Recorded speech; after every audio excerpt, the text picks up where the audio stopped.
할렐루야. 주님의 이름으로 환영합니다. 우리 마음과 뜻과 성성을 다해서 이 시간 거룩하신 하나님께 예배드리겠습니다. 기도하겠습니다.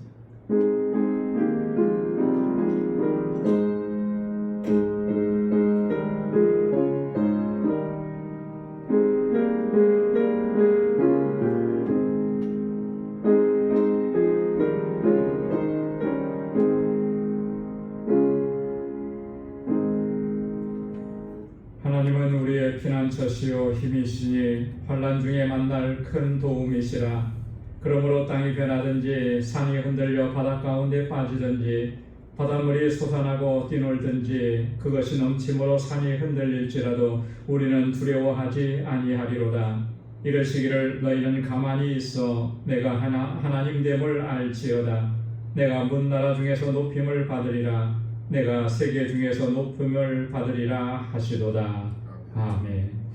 은혜가 풍성하시고 자비하신 여호와 하나님 아버지, 성의로 지난 3일도 주님의 은혜 가운데 저희들을 지켜주시고 하나님을 예배하는 이 자리로 다시 불러주셔서 주님을 경배하고 찬양하고 예배케 하시니 감사합니다.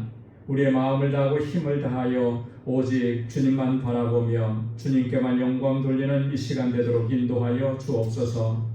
우리의 마음에 하나님 숨은 죄악들을 이 시간 주님 앞에 고백하오니 주의 보혈로 씻어주시고 우리를 정결하게 하시고 깨끗하게 하셔서 오늘 이 시간 드려지는 이 예배가 하나님께서 받으시기에 합당한 거룩한 산제사가 되도록 우리 주 성령께서 우리 가운데서 역사하여 주옵소서. 우리의 예배를 기뻐 흠양해 주시고 오늘도 예비하신 주님의 평강을 더하여 주옵소서. 예수님의 이름으로 기원하옵나이다. 아멘. 전능하사 천지를 만드신 하나님 아버지를 내가 믿사오며 그 외아들 우리 주 예수 그리스도를 믿사오니 이는 성령으로 잉태하사 동정녀 마리아에게 나시고 본디오 빌라도에게 고난을 받으사 십자가에 못 박혀 죽으시고 장사한 지 사흘 만에 죽은 자 가운데서 다시 살아나시며 하늘에 오르사 전능하신 하나님 우편에 앉아 계시다가 저리로서 사한 자와 죽은 자를 심판하러 오시리라. 성령을 믿사오며 거룩한 공예와 성도가 서로 교통하는 것과 죄를 사하여 주시는 것과 몸이 다시 사는 것과 영원히 사는 것을 믿사옵나이다. 아멘. 이 시간 찬양으로 하나님께 영광 돌리겠습니다. 큰 죄에 빠진 나를.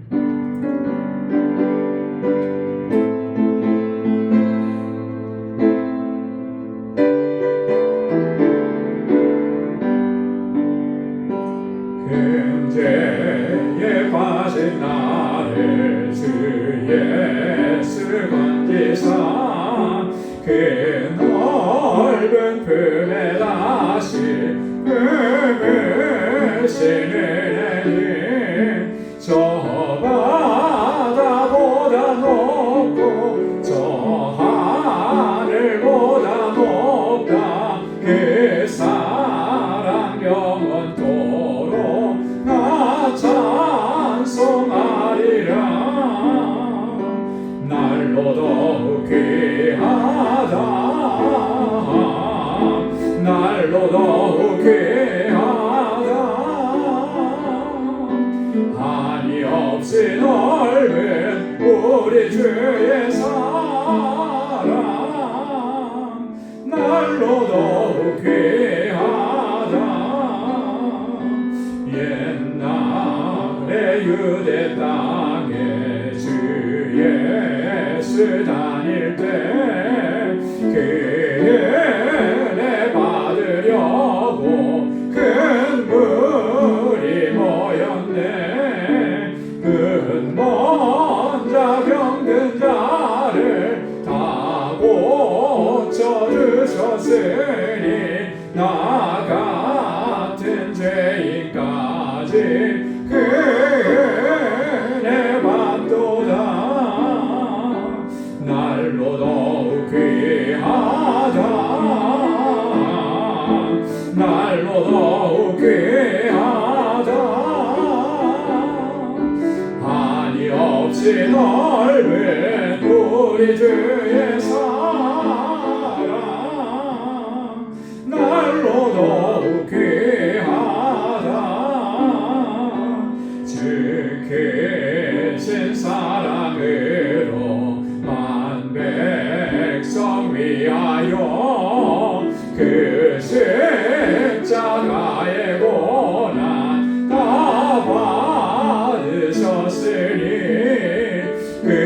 속죄 받은 성도 큰 소리 함께 높여 온 천지 울리도록 주 찬송하리라.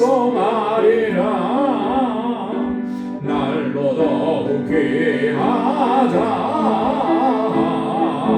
날로 더욱 귀하다. 한이 없이 넓은 우리 주의 사랑 날로 더욱 귀하다. 날로 더욱 귀하다. 날로 더욱 귀하다. 한이 없이 넓은 우리 주의 사랑 날로 더욱 귀하다. 아멘. 우리 주님의 사랑이 날로 날로 우리 가운데서 더욱 귀하고 복되고 아름답게 역사하신 줄로 믿습니다. 내 영혼의 그 깊은 데서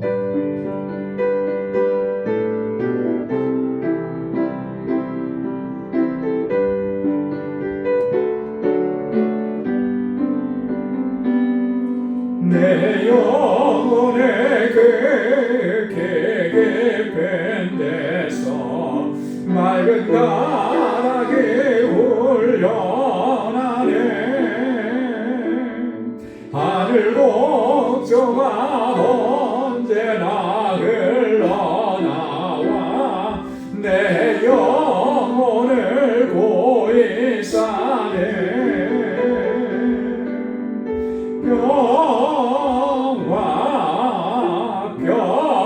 평화로다. 하늘 위에서 내려오네. 그 사랑의 물결이 영원토록 내 영혼을 덮으소서. 내 마음속에 솟아나니 평화니 깊이 묻힌 보배로다. 나의 보화를 캐내어 가져갈 자 그 아무도 없으리라.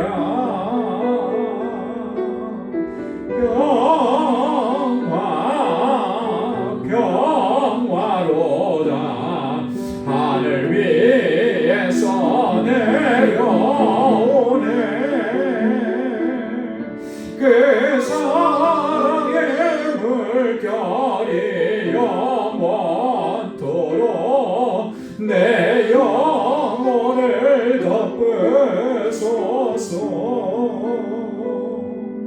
내 영혼의 평화가 넘쳐나며 주의 큰 복을 받음이라. 내가 주야로 주님과 함께 있어 내 영혼이 편히 쉬네.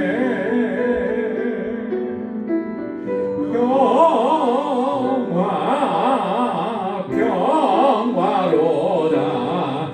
하늘 위에서 내려오네. 그 사랑의 물결이 영원토록 내 영혼을 덮으소서. 이 땅 위에 험한 길 가는 동안 참된 평화가 어디 있나.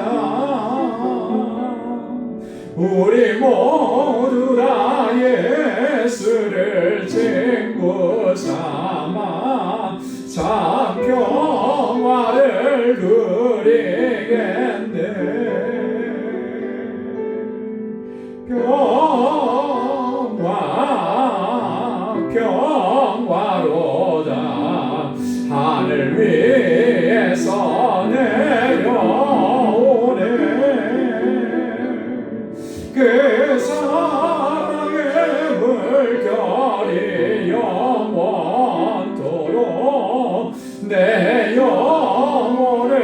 덮으소서.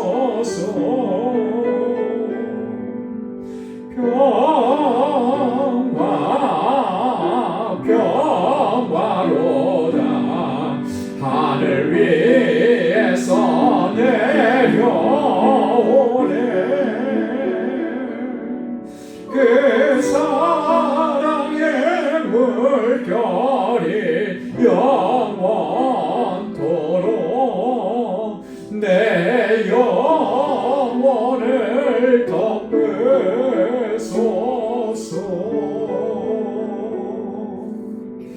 아멘. 오늘도 주님의 주시는 평강으로 평화로 우리의 심령을 덮어주시는 줄로 믿습니다.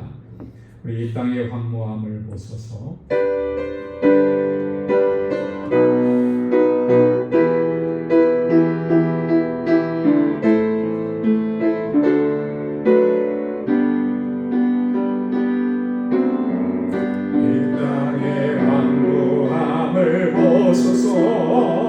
하늘의 하나님 긍휼을 베푸시는 주여 우리의 죄악 용서하소서. 이 땅 고쳐주소서. 이제 우리 모두 하나 되어 이 땅에 무너진 기초를 다시 세울 때 우리의 우상들을 태우신 성령의 불 임하소서. 응의 불길 타오르게 하소서. 진리의 말씀 이 땅 새롭게 하소서. 은혜의 강물 흐르게 하소서. 성령의 바람 이제 불어와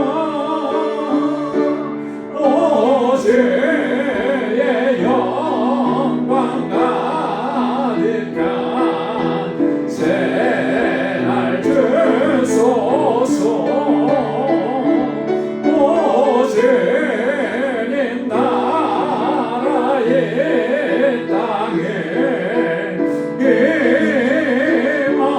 임하소서. 그 땅의 황무함을 보소서.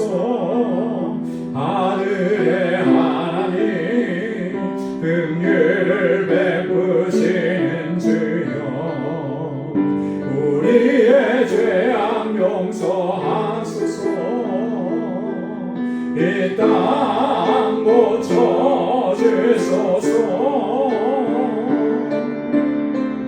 이제 우리 모두 하나 되어 이 땅에 무너진 기초를 다시 세울 때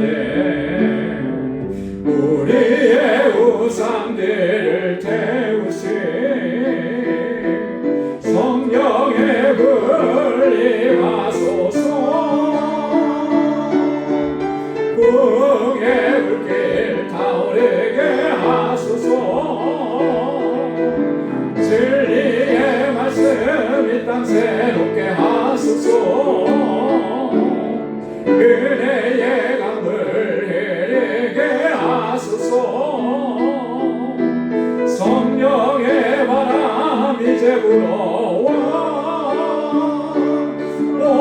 오주의 영광 가득한 새날 주소서. 오주님 나라의 땅에 임하소서.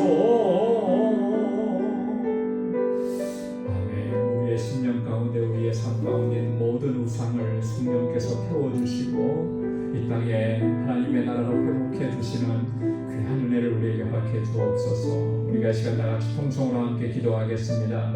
먼저는 우리 교회를 위해서 이 교회에 세워주신 하나님의 귀한 청지기들과 주의 종들을 위해서 기도해 주시고, 우리 주일학교와 유스그룹과 EM, 우리 사랑하는 자녀손들, 우리 학생들, 청년들을 위해서 교사들과 우리 라니 목사님, 그리고 하나님 우리 유스그룹과 EM의 부흥을 위해서 귀한 목회자 허락해 주시도록 함께 기도해 주시고, 우리 세계 곳곳에서 복음을 증거하는 우리 선교사님들과 그 사역지를 위해서 우리 알라메다 광주교회와 우리 일베르토 목사님을 위해서, 우리 함께 동역하는 박지만 한여정 선교사님을 위해서, 알라메다 광주교회 모든 권속들을 위해서 함께 기도해 주시고, 우리 교우들을 위해서 기도할 때 특별히 연로하신 어르신들과 환우분들을 위해서, 또 마음의 근심과 염려와 걱정, 짐을 지고 있는 우리 사랑하는 지체들 하나님께서 치유하시고 회복해 주시고 그에게 평강을 허락해 주시도록 위해서, 또 우리 가정에 아직도 주님을 영접하지 않은 그 영혼들 하나님의 구원의 은혜를 허락해 주시도록 기도해 주시고, 이 시간 주님 앞에 가지고 나온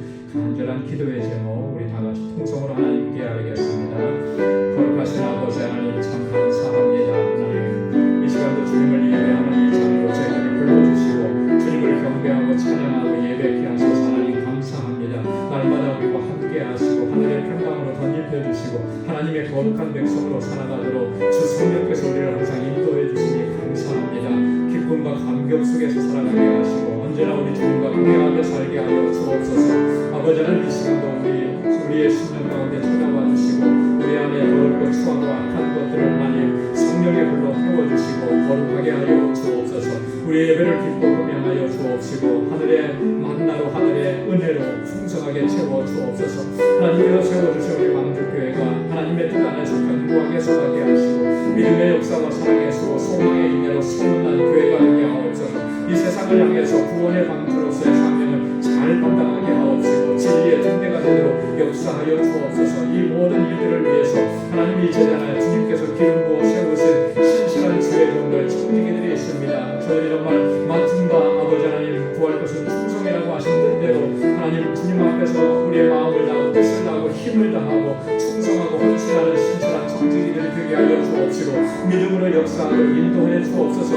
그 수고와 헌신을 통하여서 하나님 우리 공동체가 아름답게 세워져가게 하여 주옵소서. 하나님 특별히 우리 사랑하는 자녀손들, 이곳에서 자라는 어린 신령들과 학생들, 청장들을 붙잡아 주옵소서. 저들이 정말 아버지 하나님 믿음 안에 굳건하게 서게 하시고 하나님 잘 경외하게 하옵소서. 말씀을 따라 진리를 따라 살게 하시고 아버지의 뜻에 순종하는 아버지 하나님 믿음의 용사들이 다 되게 하소서. 이 세대를 이끌어 나가는 하나님의 귀한 일꾼들로 모두가 다 쓰임받게 하시고 우리 광주 공동체에 하나님 귀하게 쓰임받는 주의 종들이 다 되도록 은혜를 베풀어 주옵소서. 저들을 말씀으로 양육하는 우리 라니 목사님과 우리 사랑으로 양육하는 우리 모든 교사들에게 하나님의 은혜와 능력을 더하여 주옵시고 우리 육성과 예배 하나님 부흥의 은혜를 허락하여 주옵소서. 지금도 세계 곳곳에 하나님 오시마다 복음을 들고 나아가는 하나님의 귀한 종들 위에 능력으로 함께하여 주시고 성교지마다 아름다운 열매 생명의 열매가 풍성하게 일어나도록 인도하여 주옵소서. 우리 하나님의 방주교회를 사랑하시는 아버지 하나님, 우리 일베르토 목사님을 다시 보내주셔서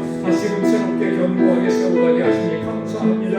아버지 하나님, 우리 하나님의 방주교회가 정말 견고하고 든든하게 서서 그 지역에 하나님께서 택하신 백성들을 아버지의 주의 전으로 인도하여 거룩한 하나님의 백성들이 하는 이 귀한 사명을 잘 감당하는 공동체 되게 하시고 우리 일베르토 목사님에게 지혜와 능력과 권능과 성령의 충만함을 더하여 주옵소서. 사랑하는 종의 그 신실함을 하나님 기억하여 주시고 아버지 하나님 저에게 늘 함께 하시고 능력으로 덧입혀 주옵소서. 우리 박지만 한여정 선교사님 아버지 함께하게 하셔서 감사합니다. 사랑하는 종들에게 주신 그 하나님의 귀한 사명도 능력 있게 감당할 수 있도록 도와주시고 우리가 합력하여서 선을 이루어 나갈 수 있도록 은혜를 베풀어 주시며 우리 광주교회에도 하나님이 선교적 사명을 잘 감당할 수 있도록 주님의 능력과 성령의 충만함과 하나 되는 마음을 허락하여 주옵소서. 하나님 아버지 하나님 우리 사랑하는 권속들 아픔과 고통이 있습니다. 주님의 손으로 만져주시고 남몰래 흘리는 그 눈물을 하나님께서 아버지 주의 손으로 닦아주시며 하늘의 평강으로 덧입혀 주옵소서. 우리 연로하신 어르신들 강건하게 붙잡아주시고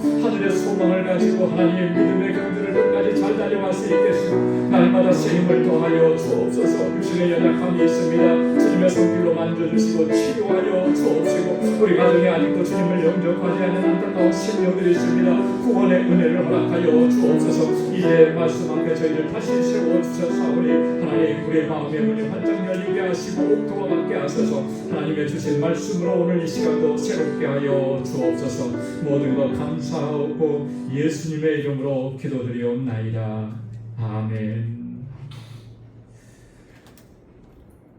오늘 이 시간 우리 함께 묵상할 하나님의 말씀입니다. 디모데후서 제1장 1절에서 5절까지 말씀입니다. 디모데후서 제1장 1절에서 5절까지 한 절씩 교독하도록 하겠습니다. 하나님의 뜻으로 말미암아 그리스도 예수 안에 있는 생명의 약속대로 그리스도 예수의 사도된 바울은 사랑하는 아들 디모데에게 편지하노니 하나님 아버지와 그리스도 예수 우리 주께로부터 은혜와 긍휼과 평강이 내게 있을지어다. 내가 밤낮 간구하는 가운데 쉬지 않고 너를 생각하여 청결한 양심으로 조상적부터 섬겨오는 하나님께 감사하고 내 눈물을 생각하여 너 보기를 원하는 내 기쁨이 가득하게 하려 함이니. 다 함께요. 이는 내 속에 거짓이 없는 믿음이 있음을 생각함이라. 이 믿음은 먼저 내 외조모 로이스와 내 어머니 유리게 속에 있더니 내 속에도 있는 줄을 확신하노라. 아멘. 오늘부터 우리 디모데후서의 말씀을 우리 같이 묵상을 할 텐데요. 디모데후서는 바울이 디모데에게 보낸 목회 서신 두 번째 편지입니다.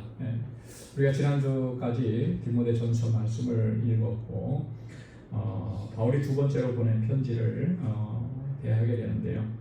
오늘 본문의 말씀은 이렇게 크게 두 부분으로 나눠져 있죠. 1절과 2절은 문안 인사 그리고 하나님의 은혜와 평강, 은혜와 긍휼과 평강을 구하는 그런 내용입니다. 그리고 3절부터 5절까지의 말씀에는 디모데 안에 있는 그 거짓 없는 믿음에 대한 증거입니다. 그의 믿음이 어떻게 이렇게 형성될 수 있었던 건가라고 하는 내용을 간략하지만 굉장히 중요하게 이야기합니다. 그래서 이런 믿음과 또 이런 믿음이 형성되기까지의 과정, 이거는 우리에게도 굉장히 중요한 부분이거든요. 그래서 그 부분에 대해서 우리가 좀 함께 살펴보도록 하겠습니다. 먼저는 우리가 문안 인사 부분입니다. 1절과 2절인데요. 자, 먼저 1절 말씀에 보면 하나님의 뜻으로 말미암아 그리스도 예수 안에 있는 생명의 약속대로 그리스도 예수의 사도된 바울은 바울이 보낸 그 서신서는 거의 이 형식이 좀 비슷합니다. 그래서 바울은 제일 먼저 이 그 문안 인사를 하면서 자신의 사도됨에 대한 것을 설명을 해요. 이 자신의 사도됨은 철저하게 하나님의 계획하심과 또 부르심이 있었다라고 하는 것. 그러니까 이 사도권, 자신의 사도권의 기원은 사람에게서 난 것이 아니라 하나님께로부터 기인한다. 하나님께서 나에게 또 예수 그리스도께서 나에게 사도라고 하는 이 직분을 주시고 나를 파송했다라고 하는 것. 이것을 굉장히 강조하죠. 이것을 강조하는 이유는 크게 두 가지일 겁니다. 자신의 사도권의 신적 기원을 이야기하는 거예요. 그리고 또 하나는 사도 바울이 복음을 증거할 때마다 항상 공격을 받았던 것이 바울의 사도권에 대한 공격을 받은 거거든요.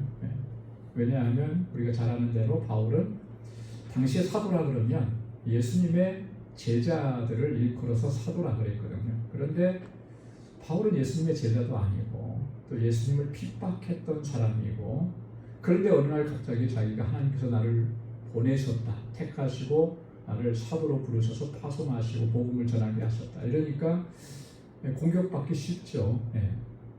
그래서 그런 게 아니다, 나를 사도로 세우시고 파송하신 분은 하나님이시다, 예수 그리스도시다, 그분의 명령을 따라서 나는 순종하는 것이다, 이제 그렇게 강조하면서 얘기하는 것입니다. 그래서 디모데전서 1장 1절에도 보면 우리가 디모데전서 할 때 읽었는데요. 거기도 똑같이 얘기하죠. 우리 구주 하나님과 우리의 소망이신 그리스도 예수의 명령을 따라 그리스도 예수의 사도된 바울은, 여기서 좀 더 강하게 얘기했어요. 그리스도의 무엇을 따라서? 명령을 따라서. 예수 그리스도께서 나를 명령하셨다라고 하는 거예요. 창조주 하나님이 나를 사도로 택하시고 명령하셨다라고 하는 것입니다. 자, 그렇다면 사도 바울을 사도로 부르신 하나님의 뜻이 뭐냐라고 하는 거죠. 여기 보면 1절에서 하나님의 뜻으로 말미암아 그랬잖아요. 여러분, 하나님의 뜻이 뭐겠습니까? 바울을 사도로 삼으셔서 파송한 하나님의 뜻은 뭘까요? 바울은 이것을 누차에 걸쳐서 이야기하고 또 강조하고 또 성경은 그것을 증거합니다. 바울을 사도로 파송하신 이유, 그게 뭐겠습니까? 그렇죠. 사도라고 하는 것은 예수 그리스도께서 주신 그 복음을 증거하도록 하는 거거든요. 자, 그런데 하나님께서는 바울을 이방인의 사도로 택하시고 부르신 거예요. 이방인의 사도. 그러니까 이방인이라고 하면 어떤 사람들을 이방인이라고 합니까? 히브리인을 제외한 나머지 사람들은 다 이방인인 거잖아요. 그죠? 유대인을 제외한 나머지 사람들은 다 이방인이에요. 그들에게 하나님의 복음을 전하라고 하나님께서 뜻하신 겁니다. 그것을 얘기하는 거예요. 그래서 사도행전 9장 15절에도 보면 하나님께서 바울을 다메섹 도상에서 부르셨을 때 하나님의 부르심 앞에서 사울은, 그때 당시는 사울이죠. 사울은 눈이 멀었단 말이에요. 근데 그 눈을 뜨게 하시기 위해서 아나니아라고 하는 주의 제자를 보냅니다. 그래서 아나니아를 보내면서 주님께서 이렇게 말씀하세요. 주께서 이르시되 가라, 이 사람은 내 이름을 이방인과 임금들과 이스라엘 자손들에게 전하기 위하여 택한 나의 그릇이라. 제일 먼저 누구를 얘기했습니까? 이방인이라고 했잖아요. 이방인. 그래서 갈라디아서 2장 8절에도 보면 바울은 분명하게 증거합니다. 베드로에게 역사하사 그를 할례자의 사도로 삼으시니가. 할례자는 누구를 가리키는 거예요? 유대인들을 가리키는 거죠. 그죠? 그렇게 베드로를 할례자의 사도로 삼으시니가 또 내게 역사하사 나를 이방인의 사도로 삼으셨느니라. 이게 하나님의 뜻이었던 거예요. 이방인들에게 이 구원의 복된 소식을 증거하라. 하나님께서 뜻하시고, 또 그리고 그리스도 예수 안에 있는 생명의 약속대로라 그랬습니다. 그리스도 안에 있는 생명의 약속, 무슨 말이겠습니까? 생명의 약속이라고 하는 것은 생명에 대한 약속, 이런 의미예요. 그리스도 예수 안에 있는 생명, 그건 곧 뭐를 가리키는 거겠습니까? 영생을 가리키는 거예요. 영생. 그죠? 예수 그리스도를 통해서 약속하신 영생, 그것을 위해서 그 약속대로 나를 사도로 삼으셨다라고 하는 거예요. 요한복음 3장 15절 16절에서 요한이 그렇게 증거했습니다. 이는 그를 믿는 자마다 영생을 얻게 하려 하심이라. 하나님이 세상을 이처럼 사랑하사 독생자를 주셨으니 이는 그를 믿는 자마다 멸망하지 않고 영생을 얻게 하려 하심이라. 예수 그리스도 안에 있는 생명이라고 하는 것은 바로 이 영생을 의미하는 거예요. 그래서 이 영원한 생명은 오직 예수 그리스도 안에만 있는 거죠. 그리스도 밖에는 이 영생이 없어요. 그죠? 요즘에 다원주의 신학을 하는 그런 사람들은 꼭 그리스도가 아니어도 구원의 길이 있다, 이렇게 얘기를 하는데, 여기에 사람들이 많이 현혹되는데 그렇지 않은 거예요. 사도행전 4장 12절에서 예수 그리스도 이름 외에 다른 이름을, 구원하는 다른 이름을 주신 적이 없다고 베드로가 아주 단호하게 분명하게 증거했습니다. 이 그리스도 안에만 구원의 은혜가 있고 또 영생, 생명의 은혜가 있는 거예요. 그 외에는 없는 거죠. 그래서 그리스도 안에만 있고 그렇기 때문에 그리스도하고 연합한 자만이 그 생명을 얻는 거예요. 요한복음 15장에 보면 예수님께서는 포도나무와 그 가지의 비유를 들어서 우리에게 설명해 주셨잖아요. 가지가 그 포도나무에서 떨어지게 되면 그 가지는 죽은 거라는 거죠. 열매를 맺지 못하고 죽은 거예요. 그래서 들어다가 사람들이 불에 던져서 사른다 그랬습니다. 이 가지는 항상 이 원줄기에 붙어 있어야 되는 거예요. 마찬가지라는 거죠. 우리는 우리에게 생명을 주시는 주님 안에 있어야 돼요. 그래서 주님과 연합한 자만이 그 영생을 누리게 되는 것입니다. 바로 그걸 얘기해요. 그리스도 안에 있는 생명의 약속대로 그리스도 예수의 사도된 바울은 이렇게 얘기합니다. 이 편지를 보내는 사람이 바울인데 바울의 사도됨은 나의 사도됨은 이렇다. 자, 그 다음에 2절 말씀에 보면 사랑하는 아들 디모데에게 편지하노니 이 편지를 받는 수신자가 이제 기록이 됐죠. 명확하게 디모데가 받는 거예요. 하나님 아버지와 그리스도 예수 우리 주께로부터 은혜와 긍휼과 평강이 내게 있을지어다. 여러분, 이 사랑하는 아들 디모데에게, 여러분 이 표현을 보면 지금 바울이 디모데를 얼마나 정말 신뢰하고 사랑하고 있는지, 아끼고 있는지가 잘 드러나 있지요. 아들이라 그랬는데 사실 디모데는 아들은 아니잖아요, 그죠? 혈육으로 혈연 관계에 있어서 아들은 아닌데 그 혈연 관계 이상으로 바울은 이 디모데를 아들로 생각한 거예요. 영적인 의미에서 아들이라고 하는 거죠. 디모데전서 1장 2절에서는 참 아들이라 그렇게 표현을 했습니다. 진짜 아들이다, 진짜 아들. 여러분, 예수님께서도 그런 말씀을 하셨어요. 예수님께서 말씀을 전하고 계실 때 사람들이 막 모여 있으니까, 많이 모여 있으니까 그 안에 예수님의 가족들이 들어오질 못해요. 그러니까 사람들이 와서 저기 바깥에 당신의 어머니와 당신의 형제들이 있습니다. 이렇게 얘기를 하니까 예수님 뭐라고 말씀하셨습니까? 누가 내 형제고 누가 내 자매냐? 혈족 관계에 있어서는 분명히 그들이 나의 형제고 자매인 것은 분명하지만 그게 중요한 게 아니라는 거죠. 하나님의 말씀대로 순종하고 따르는 그 사람이 내 형제요 자매라 이렇게 얘기했거든요. 여러분, 우리가 중요한 것은요, 물론 이 세상에 살면서 혈육의 가정, 형제 자매 참 중요합니다. 그런데 이 혈육으로 우리가 형제 자매 가족이 되었다는 것이, 그것이 영원할 수는 없는 거예요. 이 땅에서만이에요. 이 땅에서. 가족이 되었기 때문에 우리가 영원히 하나님의 나라에 같이 갈 수 있다, 그런 거 아니잖아요. 오직 예수 그리스도의 생명을 얻고 그리스도로 말미암아 거듭난 하나님의 백성들만이 한 가족이 되는 거예요. 그리스도 안에 사는 가족인 거죠. 천국 백성이 되는 것이죠.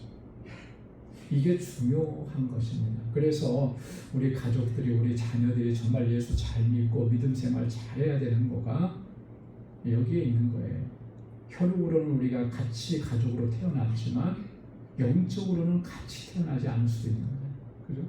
이게 얼마나 안타까운 것입니까? 혈육으로는 같은 가족이고 엄마, 아빠, 형, 동생 이러면서 지냈는데 영적으로는 그게 안 된단 말이에요. 그게 너무나 안타까운 거죠. 그래서 우리는 영혼 구원을 위해서 기도할 때, 이따가도 한 번 더 얘기하겠습니다만, 정말 우리 가족, 우리 자녀들, 우리 자녀손들이 정말 믿음 생활 잘하고 하나님 잘 경외하고 끝까지 하나님 잘 경외해서 우리가 영적인 가족이 되고 하나님의 가족이 되어서 영원한 하나님의 나라에 들어갈 수 있는 이 일을 위해서 기도하고 우리가 최선을 다해야 할 줄로 믿습니다. 하나님 아버지와 그리스도 예수 우리 주께로부터 은혜와 긍휼과 평강이 내게 있을지어다. 여러분, 바울의 편지에서 항상 등장하는 표현이죠. 근데 좀 뭔가 달라요, 그죠? 다른 점이 혹시 눈에 띄십니까? 긍휼이라는 말이 더 들어갔죠, 그죠? 다른 데서는 보면 은혜와 평강이 내게 있을지어다 그랬는데 여기에는 특별히 긍휼이라는 말이 더 들어가 있습니다. 여러분, 이게 은혜라고 하는 말은 헬라어로 카리스라고 그러잖아요. 카리스, 네, 은혜. 뭐가 은혜죠? 은혜를 어떻게 설명할 수 있습니까? 한마디로 설명하면 하나님께서 우리에게 거저 주신 선물이다. 그죠?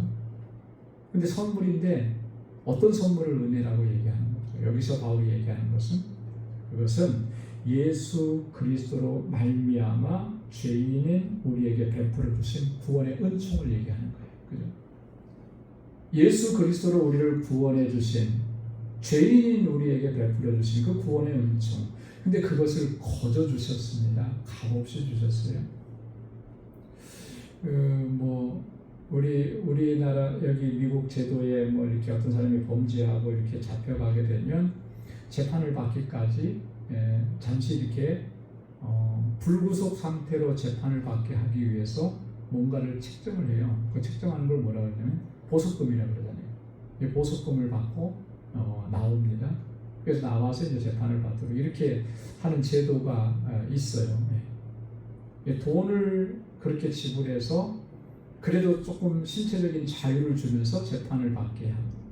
자, 그런데 또 이런 것도 있더라고요. 뭐 어떤 것들을 좀 이렇게 뭐 검사와 또 니고시에이션을 해가지고 형량을 또 줄이는 뭐 이런 방법도 있고 뭐 다양하게 있는데 그런 게 다 있어도 여러분 아무리 세상의 것 가지고 돈이나 물질 가지고 그 사람의 죄를 없이 할 수는 없더라고요. 그죠? 없이 할 수는 없어요. 자, 그런데 하나님께서 우리의 죄를 없이 해주시는데 거저 없이 해주십니다. 돈도 받지 않고 뭐 내라고 하지도 않고. 그러니까 그게 은혜인 거죠. 은혜. 그보다 더 큰 은혜가 어디 있겠습니까? 그 은혜가 여러분 가운데 있습니다. 그리고 그 은혜로 여러분들을 하나님께서 지켜주십니다. 이런 거예요. 긍휼히 여긴다라고 하는 말은 뭡니까? 불쌍히 여긴다라고 하는 거죠. 불쌍히 여기고 가볍게 여기고 그래서 따뜻한 마음으로 보살펴 주는 것, 이게 긍휼이라고 하는 거예요. 긍휼이라고 하는 건 이런 겁니다. 그의 고통이 마치 나의 고통처럼 여기고 그 고통을 내가 감당해 주는 거죠. 이게 긍휼인 거예요. 하나님께서 그 긍휼을 여러분들에게 베풀어 주시길 원합니다. 여러분, 긍휼이 없으면, 긍휼을 잊지 않으면 우리가 정말 이 죄악된 모습으로 하나님 앞에 설 수가 없어요. 왜냐하면 그 죄의 형벌을 내가 다 감당을 해야 되는 거잖아요. 그런데 하나님께서 우리에게 긍휼을 베풀어 주셨어요. 그걸 대신 감당해 주셨다라고 하는 거죠. 그런 하나님의 긍휼이 여러분께 있기를 원합니다. 긍휼이라고 하는 이 단어는 정말 우리가 신앙생활하면서 은혜와 마찬가지로 너무나 중요한 거예요. 하나님께서 그렇게 우리에게 긍휼을 베풀어 주신 겁니다. 그리고 평강이 너희에게 있을지어다 그렇게 말씀했잖아요. 평강. 이 평강이라고 하는 것은 하나님의 은혜와 긍휼을 통해서 구원받고 영생 얻은 자들이 누리는 거예요. 하나님과의 화목된 관계를 누리는 것. 이게 평강입니다. 그래서 구약의 히브리 언어로는 이 평강을 샬롬이라고 얘기했죠. 신약의 헬라어로는 에이레네라고 했습니다. 에이레네. 하나님께서 나를 긍휼히 여겨주셨고 하나님께서 나에게 은혜를 베풀어 주셔서 하나님과 우리와의 관계가 화목된 관계가 된 거예요. 하나님과 화목되었기 때문에 우리가 누리는 것, 그걸 샬롬이라고 하는 겁니다. 평강이라고 하는 겁니다. 뭐 세상에서 물질이 많아서 평강이 아니고요. 세상에 전쟁이 없어서 평강이 아니고, 세상에 뭐 다툼이 없고 뭐 이 분쟁이 없어서 평강이 아니라 하나님과의 관계가 회복되어졌기 때문에 누리는 거예요. 그 평강은 세상이 아무리 요동쳐도 흔들리지 않는 것입니다.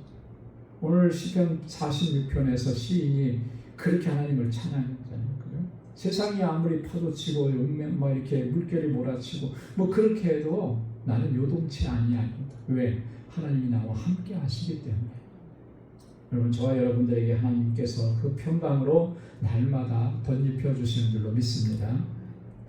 그 다음에 두 번째 단락 3절부터 5절까지는 이 디모데 안에 있는 거짓 없는 믿음에 대한 이야기입니다. 3절에 보면 내가 밤낮 간구하는 가운데 쉬지 않고 너를 생각하여 청결한 양심으로 조상적부터 섬겨오는 하나님께 감사하고, 이 바울이 디모데를 생각하면서 쉬지 않고 너를 생각한다. 내가 밤낮 간구하는 가운데 쉬지 않고 너를 생각한다. 여러분, 여러분들의 기도 가운데 항상 빠지지 않고 들어가는 분이 있죠. 그죠? 여러분들의 기도 가운데 항상 빠지지 않고 늘 기도하는 분, 그분이 누굽니까? 있을 거예요. 근데 그분은 참 행복한 사람이에요. 복된 사람이에요. 그죠? 매일매일 나를 위해서 생각하면서 기도하는데 그것처럼 귀한 게 어디 있겠습니까? 바울이 디모데가 참 복되다라고 하는 것은 이 대사도 바울이 기도할 때마다 밤낮 간구한다라고 했는데요. 지금 바울이 할 수 있는 일은 크게 제한되어 있습니다. 왜 제한되어 있죠? 감옥에 갇혀 있으니까 나갈 수도 없잖아요. 아무리 가택연금이라고 해도 좀 자유가 있다고 해도 밖으로 못 나가는 거거든요. 뭐 마음대로 할 수 있는 게 없어요. 또 뭐 사실 어떻게 보면 바쁘지 않아요. 나가서 선교하고 뭐 이러면 정신없이 바쁠 텐데. 자, 그러니까 바울이 지금 가장 힘쓰는 게 뭐겠어요?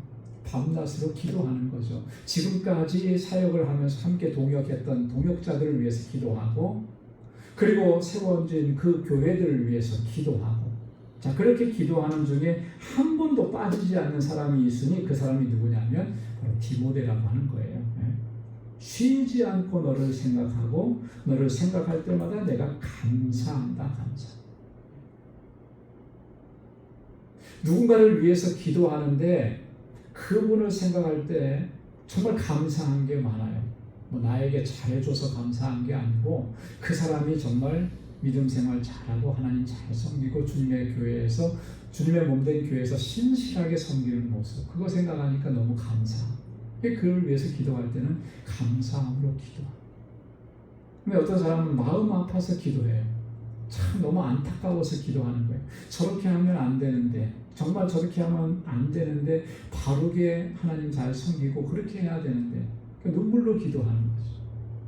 우리 자녀들이 정말 하나님 잘 섬기면 감사함으로 기도할 텐데, 우리 자녀들이 하나님 잘 섬기지 않고 지금 겉돌고 그렇게 하면 눈물로 기도하게 되는 거잖아요. 눈물로 기도하든 감사함으로 기도하든 그 기도가 있는 사람은 참 복된 것인데, 그 눈물의 기도보다는 감사하면서 기도하는 사람이 더 복될 거 아니겠습니까? 디모데가 지금 그런 거예요. 그런 기도를 지금 바울이 디모데를 위해서 하고 있다라고 하는 것이죠. 여러분, 누군가가 나를 위해서 또 그렇게 기도할 겁니다. 그죠? 또 우리도 누군가를 위해서 그렇게 기도하는 사람이 되어야 하는, 우리 공동체 안에서 서로가 서로를 위해서 그렇게 기도하고 그렇게 격려하면서 함께 이렇게 믿음의 길을, 또 주님 맡겨주신 사명을 잘 감당할 수 있기를 주님의 이름으로 축원합니다.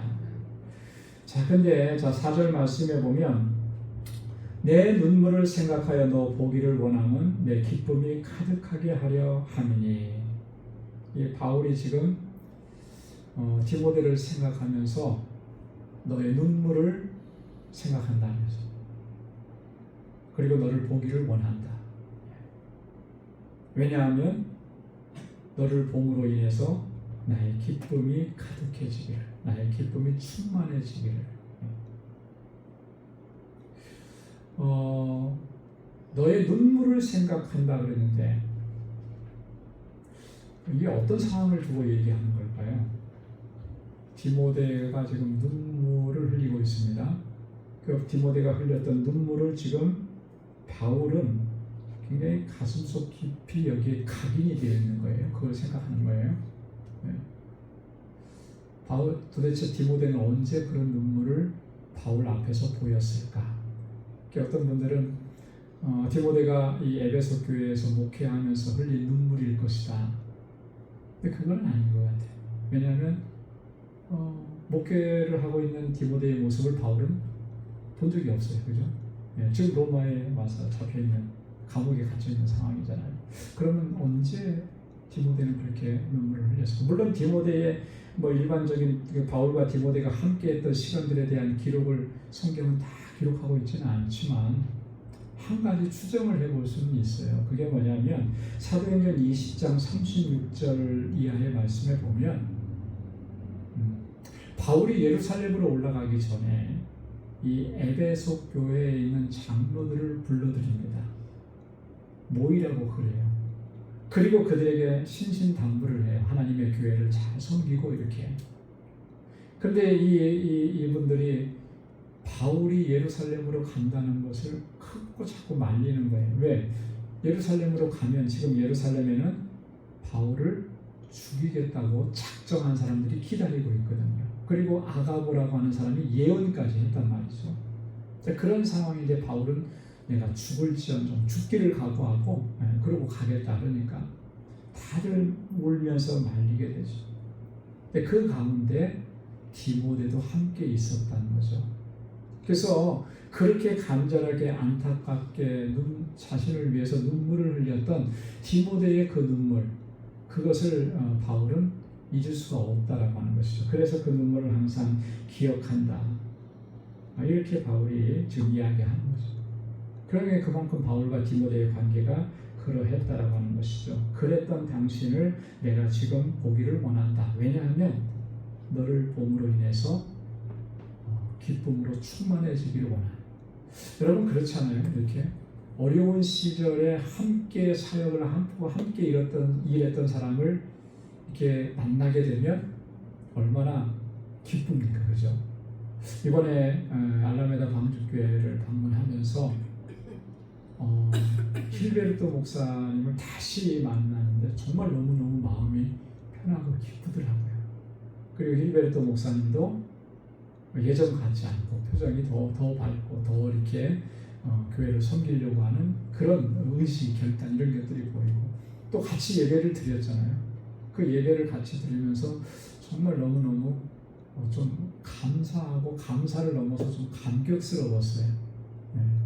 교회가 참 힘들어지고 굉장히 어려워진 그런 상황 가운데서 하나님께서 주의 종을 다시 보내주셔서 점점 회복되어지는 과정. 그래서 이번에 사진을 통해서 보셨겠지만 그 전체 같이 예배드린 저희 방문한 사람들 빼고 같이 예배드린 분들이 어른 아이 합해서 거의 한 40여 명이에요. 그러면 예전에 많이 모일 때의 그 숫자만큼 거의 가까이 온 거예요. 그리고 이제 옆에 주변에 아직 못 나오시는 가정들을 방문해서 우리가 왔다 가고 힐베르토 목사님이 다시 목회를 시작합니다 하니까 이제 다시 나오겠다고 그렇게 또 약속하고 하나님께서 그렇게 회복시켜 주시는 것이 너무나 감사하더라고요. 근데 그때 거기 있는 저희들이 간다 그러니까 교회에서 멀리 이사 나갔던 그 로레타의 그 자녀들, 손주들이 다 찾아왔어요. 그래서 지금 또 저희랑 같이 사진 찍은 게 또 있어요. 반갑게 맞아주니까, 그죠? 그게 얼마나 이렇게 함께 어려운 시절을 목회하고 함께 교회를 섬겼던 사람들이 다시 이렇게 만나니까 그 기쁨은 참 말로 표현할 수가 없는 거죠. 바울이 지금 그런 거예요. 디모데를 보고 싶은 게 그냥 인간적으로 보고 싶은 게 아니고 주님의 복음을 위해서 함께 동고동락을 했잖아요. 그래서 그를 보면서 내가 위로받고 또 힘을 얻고 기쁨을 누리고 바울이 디모데에게만 그런 게 아니라 고린도후서 7장 6절 7절 보면은 디도를 통해서도 그런 기쁨을 얻었다라고 하는 것을 이야기합니다. 그러나 낙심한 자들을 위로하시는 하나님이 디도가 옴으로 우리를 위로하셨으니 나를 더욱 기쁘게 하였느니라. 디도를 파송하고 얼마나 염려하고 걱정했겠어요? 요즘 같으면야 금방 인터넷이 잘 되니까 우리 잘 있습니다. 저희도 그렇잖아요. 멕시코 가서 금방 소식 올려드리고 금방 소식을 알아요. 근데 이 시대는 뭐 정말 어려움을 당하지는 않는지 힘든 일은 없는지 늘 노심초사하면서 기도했을 거 아니에요. 그런데 그 디도가 돌아왔어요. 얼마나 기쁘고 얼마나 감사하고, 그런데 좋은 소식을 가지고 왔으면 더 감사하고 더 기쁜 거죠. 이런 것들로 하나님께서 채워주시기를 원하는 그 마음으로 디모데를 보기를 원한다. 자, 그런데 이 디모데 안에는 정말 귀한 것이 있었다는 거죠. 5절 말씀에 보면 이는 내 속에 거짓이 없는 믿음이 있음을 생각함이라. 이 믿음은 먼저 내 외조모 로이스와 내 어머니 유니게 속에 있더니 내 속에도 있는 줄을 확신하노라. 할렐루야. 디모데 안에 뭐가 있다라고 하는 걸 생각하고 있어요? 거짓 없는 믿음이 있는 것을 내가 생각한다. 거짓 없는 믿음. 디모데전서 1장 5절에서도 바울은 이 교훈을 하면서 이렇게 얘기했습니다. 교훈의 목적은 청결한 마음과 선한 양심과 거짓이 없는 믿음에서 나오는 사랑이거늘. 하나님의 말씀으로 교훈하고 하나님의 말씀으로 이렇게 가르치고 하는 것들은 다 이런 것들을 위해서라고 하는 거잖아요. 그 거짓 없는 믿음을 소유하는 그런 사람이 되기를 원하는. 근데 디모데 안에 이게 있대. 여러분, 거짓 없는 믿음이라고 하면은, 자, 이 말씀 속에는 얘기는 하고 있지 않지만 또 하나 담고 있는 의미가 있어요. 이면적 의미. 거짓 없는 믿음이 있으면 뭐도 있다는 거예요? 거짓된 믿음도 있다라고 하는 거죠. 그죠? 네. 반대 개념이니까. 거짓된 믿음도 있고. 어떤 것을 거짓된 믿음이라고 얘기하겠습니까? 믿음이라고 하는 것을 겉으로는 포장을 했지만, 그러나 그 속의 내용으로 들어가 보면 이 믿음이라고 하는 것, 신앙이라고 하는 것을 자기 이익의 방편으로 삼는 것, 그게 거짓된 믿음이에요. 예수님 당시에 바리새인들이나 서기관들의 모습이 그랬다는 거죠. 그래서 마태복음 23장에 보면 이들을 향해서 예수님께서 뭐라고 하셨습니까? 화 있을진저 그랬거든요. 화 있을진저. 그들의 모습은 위선적이었고, 그들의 모습은 형식적이었고, 그들의 모습은 자기 자신의 유익을 위해서 이 종교적인 것들을 하나님 섬긴다고 하는 것조차도 그 수단으로 삼고 방편으로 삼는 거예요. 이게 거짓된 믿음이에요. 어떤 면에서 보면은 이 세상에서는 그런 것들을 그렇게 하는 사람들이 더 신실하게 더 열심히 하나님을 잘 섬기는 것처럼 보일 수 있어요. 그러나 예수님의 눈에 봤을 때는 그렇지 않은 거죠. 예수님 당시에 종교 지도자들, 제사장들, 바리새인들, 서기관들, 백성들이 그들을 바라볼 때는 참 대단하게 바라봤거든요. 흔한 말로 자타가 공인하는 정말 하나님 잘 섬기는 믿음의 사람들이라 그렇게 봤어요. 그러나 예수님 눈에는 그렇게 보이지 않은 거죠. 왜? 그것을 통해서 자기들의 이익을 위한 도구로만 생각을 했기 때문에. 그 안에 입술로는 하나님을 경외하나 그 마음은 내게서 멀도다, 이런 모습이 보였기 때문에 예수님 그렇게 한 거예요. 중요한 것은 사람들이 어떻게 보느냐가 중요한 게 아니죠. 사람들의 판단이 중요한 게 아니에요. 주님이 어떻게 보시느냐, 주님께서 어떻게 판단하실까, 이게 중요한 거 아니겠어요? 나더러 주여 주여 하는 자마다 다 천국에 들어갈 것이 아니고, 그죠? 주여 주여는 다 똑같이 할 수 있어요. 어쩌면 목소리가 더 크기 때문에 더 크게 주여 주여 할 수도 있을 겁니다. 그런데 그렇다고 해서 다 천국에 들어가느냐 하면 그렇지 않다는 거예요. 어떤 사람이라고 했습니까? 아버지의 뜻대로 행하는 자야. 이게 중요한 거죠. 중요한. 그래서 우리가 신앙생활 하면서 날마다 우리 자신을 돌아봐야 하는 이유가 거기 있는 거예요. 정말 내가 말씀대로 살아가고 있나? 아버지의 뜻대로 살아가고 있나? 사람들이 나를 저 사람은 정말 신앙생활 잘하는 사람이야 칭찬해주는, 여러분 그런 칭찬에 우리가 목매이지 말아야 돼요. 그죠? 그런 칭찬에 현혹되지 말아야 돼요. 나는 나 자신을 너무나 잘 알잖아요. 그죠? 그 사람은 나를 모를 수 있습니다. 내 속에 안 들어와 봤는데 나를 어떻게 알겠어요? 근데 나는 나를 알죠. 나는 내가 속일 수 없잖아요. 나는 알죠. 그냥 그런 소리에 우리가 속아서, 그래서 나는 정말 하나님 잘 섬기는 사람인가 보다, 이러면 이제 큰일 나는 거잖아요. 날마다 우리 자신을 돌아보면서 내가 정말 하나님 앞에 바로 서 있는지를 살피고, 그래서 우리의 믿음이 정말 오늘 디모데 안에 있었던 것처럼 그런 거짓 없는 믿음으로, 그런 믿음의 사람으로 서기를 위해서 날마다 우리가 몸부림쳐야 할 줄로 믿습니다.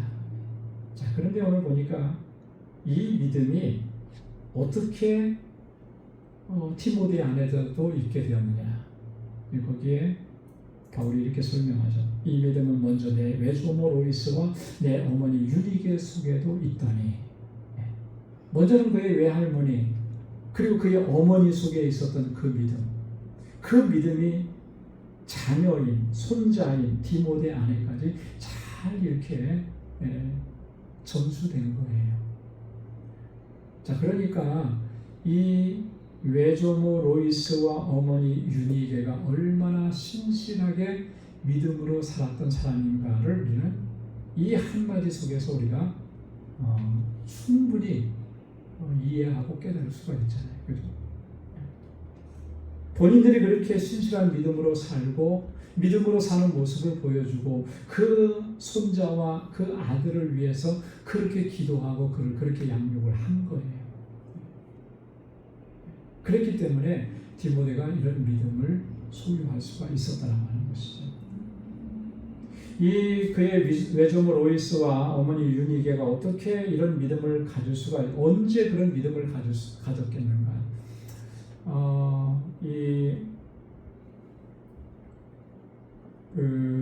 디모데의 어머니 유니게는 유대인 여자입니다. 그죠? 아버지는 헬라 사람이고, 그러니까 어머니가 하나님을 안 것은 분명해요. 유대인이었으니까. 근데 여기서 말하는 이 믿음은 유대교 안에서의 믿음을 얘기하는 거예요. 복음으로 말미암아, 예수 그리스도로 말미암아 그가 가진 믿음. 언제 이 유니게와 로이스는 그 믿음을 갖게 되었는가? 우리가 사도행전을 보면요, 사도행전 14장 6절로 7절에 보면 바울이 바나바와 함께 1차 전도 여행을 갈 때 이 지역을 가서 복음을 전합니다. 어디냐면 루가오니아 지역에 있는 두 섬 루스드라와 더베라고 하는 거, 거기에 가서 복음을 전해요. 자, 근데 1차 전도 여행 때는 복음을 전했다는 얘기만 나오지 구체적으로 무슨 일이 있었는지를 이야기를 안 합니다. 자, 그런데 바울이 2차 선교 여행을 갑니다. 그런데 2차 선교 여행을 떠날 때 다시금 이 지역을 방문을 해요. 사도행전 16장 1절로 2절에 보면, 그래서 바울이 더베와 루스드라에도 이름에 거기에서 누구를 만나냐면 디모데라 하는 제자가 있으니 디모데를 만나는 거예요. 그의 어머니는 믿는 여자요 아버지는 헬라인이라 디모데는 루스드라와 이고니온에 있는 형제들에게 칭찬받은 자니. 그래서 짐작하기로는 바울의 1차 전도 여행 때 이 어머니와 또 할머니 그리고 디모데, 바울을 통해서 복음을 접하고 예수 그리스도를 영접하고 신실하게 그렇게 믿음 안에서 하나님을 섬기는 그런 믿음의 가정을 이루었다, 이렇게 추정을 하는 거죠. 여러분, 여기서 보면 우리가 정말 가정 안에서 신앙교육이 정말 중요하다라고 하는 것을 다시 한번 생각을 하게 돼요. 그죠? 그래서 부모님이 정말 신실하게 하나님을 잘 경외하고 그렇게 믿음으로 살면서 자녀들을 말씀으로 양육하고 교훈하고 이끌어주면 그 자녀들도 그렇게 잘 따라가게 되는 것이죠.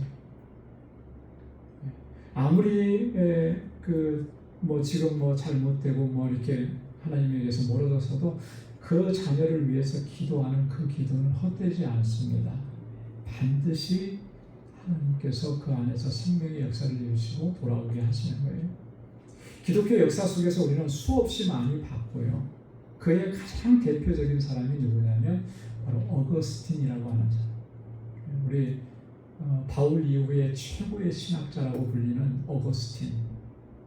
그가 한때 정말 수년 동안 10여 년 동안 방황하고 있었을 때 그의 어머니 모니카는 그 자녀를, 아들을 위해서 눈물로 기도하는 그 기도를 한 번도 쉰 적이 없죠.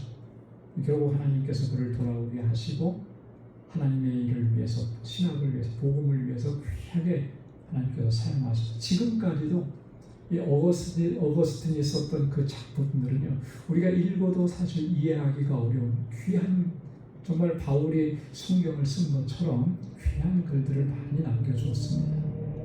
하나님 그렇게 불러주시는 거죠. 그래서 성경은 자녀들을 위해서 그렇게 말씀으로 양육하고 위해서 자녀들을 가르치라고 그렇게 강조하는 겁니다. 신명기 6장 6절로 7절에 보면 오늘 내가 내게 명하는 이 말씀을 너는 마음에 새기고 내 자녀에게 부지런히 가르치냐. 부지런히 가르치는 거죠. 부지런히. 어렸을 때만이 그런 거 아니에요. 그죠? 성인이 되어도 마찬가지입니다.